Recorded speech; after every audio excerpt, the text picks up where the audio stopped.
Ooh, 18 rerolls. Oh my god, 0 tribute, 18 rerolls. Please, time to get paid here. Another, okay, we keep on getting divs. Can we get Whittles instead? Is that a fair complaint or is that an add touch Elon Ma comment? Oh. Ooh. Perfect Exalt, okay. Wait, what? I don't have enough tribute. I don't have enough tribute. What is going on, YouTube? Whittles was like 3.5 div yesterday. Sinistral Racers were fucking 4.5 and Sinistral Annulments were 7 div. The prices of Ritual Omens are absolutely insane right now. And I'm going to show you guys how you can capitalize on this and farm rituals. Not only are the omens worth a shit ton of money, but I think something must have happened with the tablets as well. Maybe like the tablet drop rate has decreased or something like that. But I was selling white ritual precursor tablets, literally nothing on them, for 3 annuls each. This is like 1.5 div. I was selling unidentified blue tablets for 3 annuls each as well. These sold within like 10 minutes too. It wasn't just like someone buying my shop. The only reason I actually put them up for 3 annuls is because everyone in chat was saying they're selling for a div. They're selling for at least a div. So I was just like, fuck it, I'm gonna put up for 3 annuls and see if they sell. And lo and behold, they were not lying. But with that being said, let me get right into it with the strategy for you guys. So what do our tablets look like? So our primary tablet setup is going to look like this. We're going to have one tablet that has 3 additional rerolls for favor. What this allows us to do is just reroll that entire ritual page to see like a new set of items. Having 3 is really good and pretty much a requirement. Maybe you can do 2 if the prices are right. I think that's actually viable as well. But I was running 3. And for the prefix, you want some sort of increased pack size mod. So this could be Magic Monsters, which I think is the best. And then pack size, which I think is the second best. And then third best, I think, is going to be Rare Monsters. This prefix can increase the price of this tablet by like a div. So there is a world where you don't run a prefix here. If you notice that you have extra tribute, then you don't actually need to run this prefix. It's just a nice to have. You really want to have as much tribute as you can because nothing feels worse than cycling through your favorite ritual pages and then running out of tribute when you have like a Sinistral Null. That happened to me like once or twice. Just keep that in mind. If there are maps that are just the suffix and they're really cheap, it might be worth to buy these. I definitely ran a few of them and I noticed that I was able to run them pretty consistently without having too much of a tribute loss. Next, we're going to use this Freedom of Faith precursor tablet. So this adds 3 additional rerolls. This Atlas node here adds 1 additional reroll. So that's 4 rerolls. I think we start off with a base of 1. So that means we have 5 total rerolls on our rituals.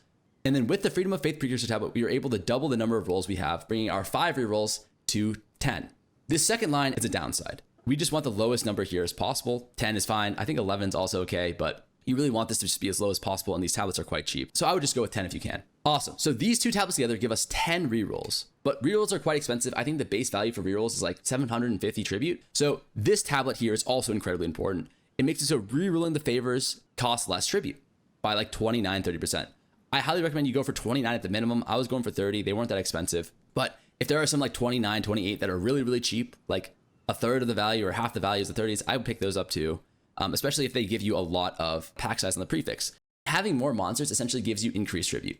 And having reduced tribute essentially just gives you increased tribute as well. So if you can find tablets that have high prefix and then like slightly lower this, that's also acceptable. But all this essentially allows us to do is it allows us to re-roll those favor lists a lot cheaper. Now, the cool thing here is that we have this thing called Remnants of Power on our tree.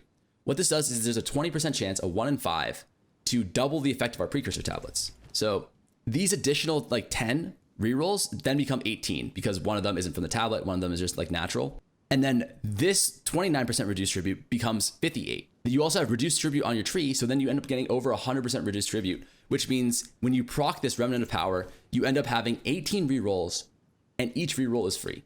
So that is incredibly nice, but even without that, we end up having 10 rerolls, and each reroll costs us around 360 tribute, so we need 3,600 tribute in order to use all 10 of them, but we'd also want like 1,500 tribute in order to actually defer a new omen when we get it. So ideally, we're going to have like around 5k tribute in order to be able to not only reroll all of our windows, but also be able to defer every single high value omen that we can see. And by high value, I usually mean a div or above.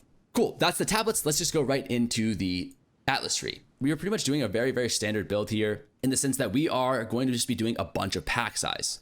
So like I said, we're going to need a lot of tribute in order to be able to utilize our setup effectively. And the way we get tribute is through killing monsters in the ritual. The more monsters there are, the more tribute that we can get. So we just take pretty much all the pack size nodes, all the increased rare monsters nodes, and all the increased magic monster nodes, as well as all the explicit modifier nodes, because on our waystones, we're going to be pumping pack size. So this just equates to more pack size as well. And then we're going to do increased tablet modifiers because our tablet modifiers also will be giving us pack size. That is very nice. That's pretty much all we're doing. We're just going full into pack size, full into modifiers on our tablets and waystones. For the actual ritual tree, I'm going to be doing tempting offers. This is like non-negotiable. This is just the best one. Ominous portents. This is also almost non-negotiable. It makes the rituals faster, but more importantly, you're twice as likely to see omens, right? And that's all we're really looking for in these ritual windows. So this is pretty much 2x the amount of loot.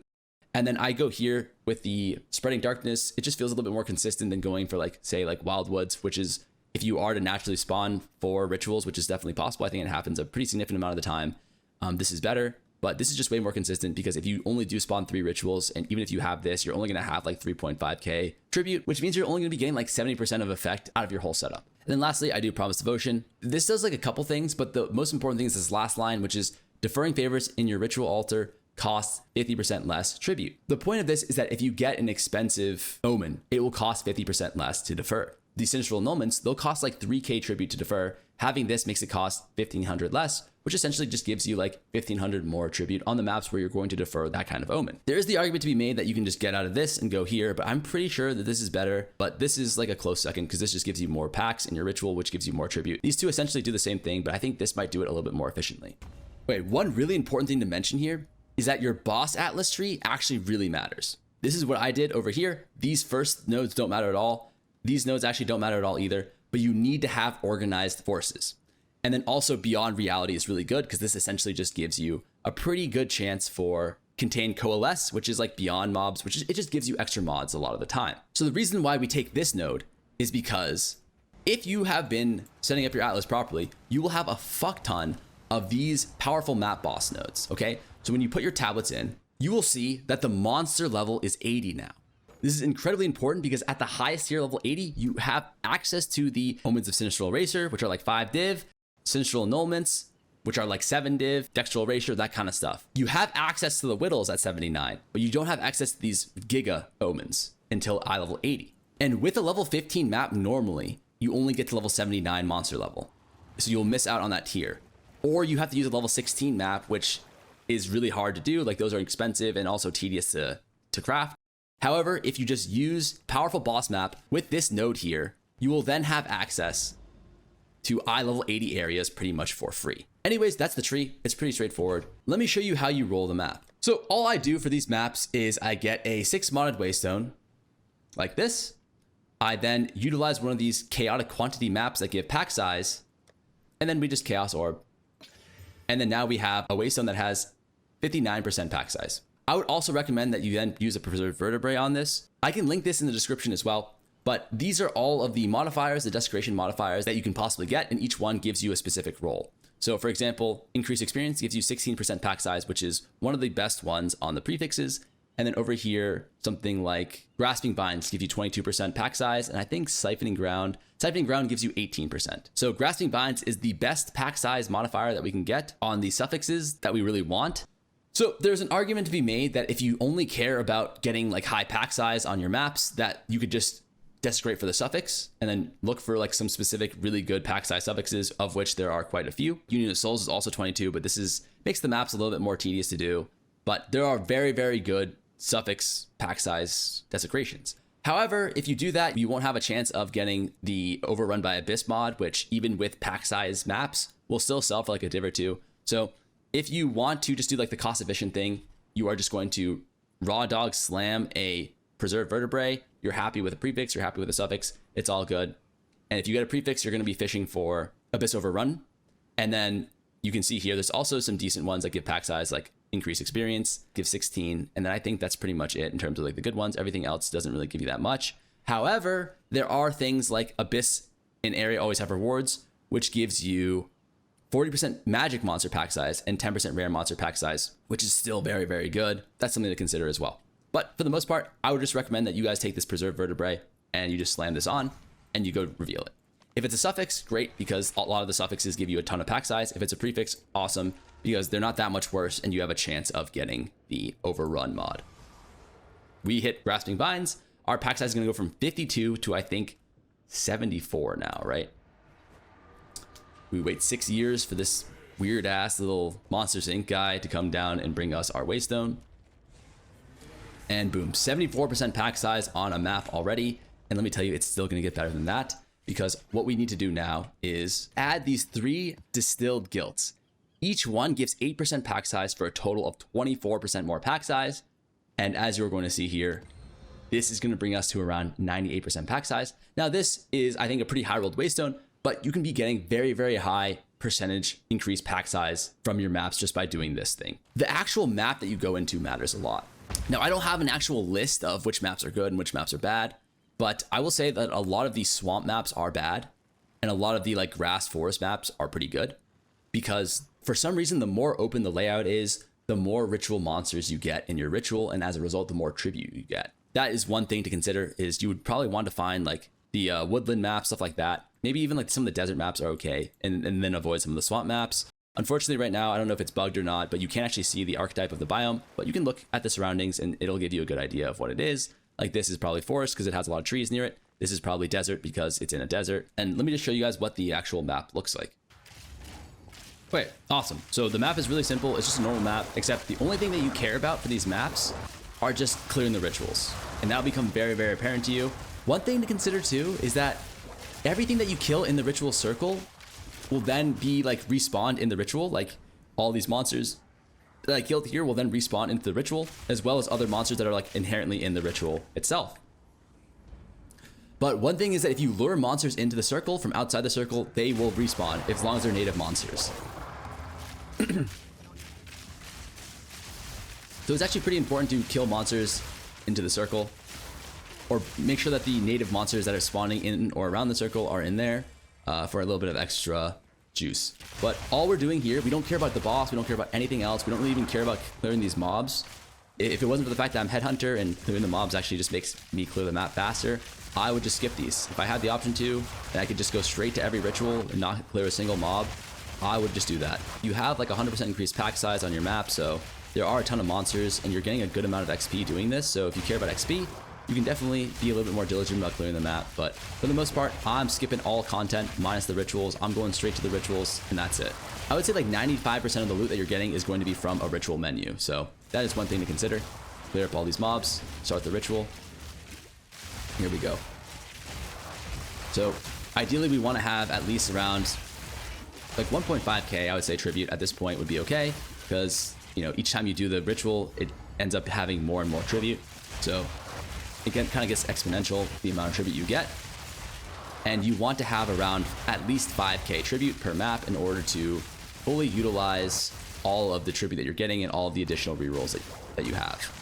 As a result, because we're only running pack size and we're not doing, more notably, something like isolation, the monsters are not that hard to kill. I don't think I died a single time doing this. I'm running a pretty squishy FUB gun, 0 defense build, and I just never died. It's really quite easy to do these maps, so if you are a noob, if you're like kind of not that geared up, this is definitely something that you can do pretty safely.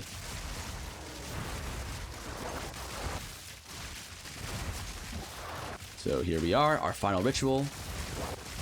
Let's just clear up all the monsters because we're pretty low on tribute right now. We're only at 2.6k. We really want to be at like 3.5k here in order to guarantee that we get everything. Clear up all the mobs. And then this is our last ritual. Hopefully we get at least 4.5k. I think 4.5k is like enough to grab everything except for the big one. So if we get Whittles, which is the most likely outcome, we will be able to see all 10 of our windows and defer. 4.2k, it's like not where you want to be. But then now all we need to do is take a look at our windows. 10 rolls, we're going to use all of them. So you might be thinking, okay, there's a Hamag here. Do we defer this? I would say if you have more than like 6k tribute, which you can definitely get on some maps, then yes, you can for sure defer them if they're cheap, like 1k tribute. But for the most part, these are like a 1/10 of a div. We don't really care about that. We're not here for a 1/10 of a div. We are here for like Whittles, which are 3.5 div, or we're here for Sinistral Annulments, which are 7 div, right? So we're going to skip this and see what we can get. A lot of the times you're going to go dry. You're not going to make a lot every single map, but this is going to be a play where you like every other map, every 2 maps, you're going to find something worth taking home. And unfortunately here, we missed. But that's it. That's all we do. We don't have to clear the rest of the map. We don't have to do the map boss, none of that. We can now just dip. But that was a pretty low roll map. Let me show you an example of a high roll map. Ooh, 18 rerolls. I think these are all 0. Oh my God, 0 tribute, 18 rerolls. Please, time to get paid here. Time to get paid here. I said time to get paid here. Oh my God, a div?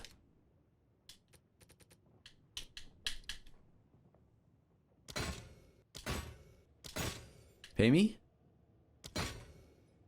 Pay meeth? Is it even worth grabbing these hogs? I don't think so. They're like a tenth of a div. Payeth me? Another, okay, we keep on getting divs. Can we get Whittles instead? Is that a fair complaint or is that an add touch Elon Ma comment? Oh. Ooh. Wait, this strategy might not be that bad. Okay, just give me one more. And like, when's it gonna be my turn to get lucky? But all rage bait aside, that's pretty much all you do for the first part of the strategy. Cycle through the ritual pages and look for a bunch of omens or currency or whatever you want and stack them all up. But as you just saw, we had Whittle and like 5 separate things that we wanted to bring home, 4 divs and a hamog, something like that. How do we actually get them from the window to our inventory? For that, we actually have a second setup. In order to buy the omens, we're gonna be running the same 2 tablets from before, minus the unique tablet. So it's gonna be the reduced reroll cost, additional rerolls, but this time we're gonna add a defer favor tablet. What this essentially does is it allows us to see fewer shops, but every single shop, we will then be able to defer whatever we want for an incredibly cheap price. Deferring reduces the cost to buy the omen significantly. And it'll only take you a cycle of like 2 or 3 of these maps in order to buy out pretty much your whole ritual window, even if you have 10 things in there. Now you might be concerned that if you skip the defer, a lot of the times, won't you just lose a lot of the things that you have deferred? And after you defer for the first time, you won't lose it until you skip over it like 15 to 20 times or something like that. But it'll be very, very obvious. It'll have a red border around it when it gets to the point where you are at risk of losing the omen. But that's pretty much the whole setup. Let me go into the actual like price, the costs, how much money we made doing this. Pack size waystones, like these are pretty cheap. Rolling 100 maps of these only cost me like around 4 div. We used 17 of the unique tablets. I think it was around what, 75 total rolls. And then we did 25 of like the buy tablets. This was all conservative estimates. I think we only did like 90, but I wanted to be really conservative about that and give you a lower number rather than an inflated number. But we did 17 tablets, which is 75 rolls. These were around 8C each for 5 uses each tablet. So it was around 4.5 div. And then the reroll tablets were around 1 div or less. And you got 10 uses out of each one of them. So it was only 10 tablets that we needed, so 10 div. The additional reroll tablets were around 3 div each, 10 rolls each out of those, so 30 div. And the deferral tablets, which are used in like the buy option, not super expensive, 1.5 div each, 4.5 div. It's a 53 div total cost for 100 maps. But the revenue that we made was actually quite nice. 21 of the 27 div were raw div currency drops from the ritual mostly. I think we got like 15 from the ritual and then maybe dropped 6 naturally. Dropped 2 perfect exalts for 3.5 div and then 1 perfect chaos for 2.5 div. These were both through ritual windows. So 27 div total from just raw currency drops. We got a bunch of uniques from the ritual windows. One was the unique silver charm, which we sold for I think 4.5 div. And we got a bunch of other stuff too that we sold for various amounts of annuls. We ourselves profited around 8 div off of just uniques from the ritual. We're only going to count it as 5 div just to be conservative. We also dropped a bunch of tablets. I think we dropped 7 tablets total. We sold them for a div and a half each, 3 annuls. So it was like 12 div, but just to be conservative, we priced that at 10 div. And then all of the omens that we dropped were worth roughly 60 divine. So all of this together brings us to a total revenue of 102 div. At the end of everything, it was 49 div cost. It took us around 7 hours to run all of this stuff, which brings us to around 7 div an hour. 1 map every, what, like 6 minutes, 7 minutes? I think in reality, we were actually doing them faster than that because like I said before, the maps are actually kind of quick. A lot of the times you're just running in, clearing the ritual, and then getting out. This is just something that I wanted to put on your radar. It is probably like one of the best money-making strategies you can do mapping right now, excluding like tower hopping, that kind of stuff. 7 div an hour seems kind of low, but you have to keep in mind before a lot of the strategies in the last patch were like 10, maybe 11 div per hour was only after you found like a triple or quad tower. This is no setup required. You can just do this on pretty much any map that has a powerful boss on it. But yeah, that's pretty much the whole video. I hope you guys are able to do some omen farming while it's still hot. I definitely had a lot of fun doing it. You don't get any tinks, but every time you get a Whittle in the ritual window, that is a shit ton of dopamine. And it was definitely fun for like the 6 or 7 hours I did it. I actually at the end wanted to do a few more. I ran out of tablets, so I stopped there. But with that being said, thank you guys so much for watching. If you guys liked the video, please like, comment, subscribe, all that good stuff. And I hope to see you guys again in the next one.